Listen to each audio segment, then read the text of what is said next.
ওইরে আমার আওয়ামী লীগের বাইরা ঠিক আছে, লাগাও ডুয়েট।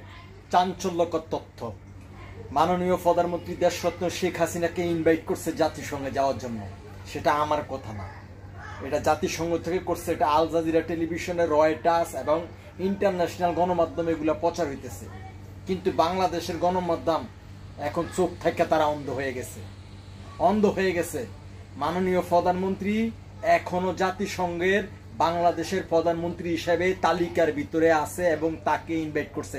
ডক্টর ইউনূসকে বিনা কারণে ওখানে যাওয়ার জন্য ডক্টর ইউনূসের বিরুদ্ধে আইনানুগ ব্যবস্থা নেওয়া হবে জাতিসংঘ থেকে। সবাই আওয়ামী লীগের বাইরা। আর ডক্টর ইউনূস এত বড় বেয়াদব, চিন্তা করেন, ওনার গ্রামীণ টেলিকমে একটা মেয়ে চাকরি করে, ওনার প্রাইভেট সেক্রেটারি হিসেবে এই মেয়েটাকে সে সাথে নিয়ে গেছে। এখন এই মেয়েটা বাংলাদেশে শেষ পর্যন্ত আসতে পারে না পারে আল্লাহ জানে। দেখা যাক কি হয়।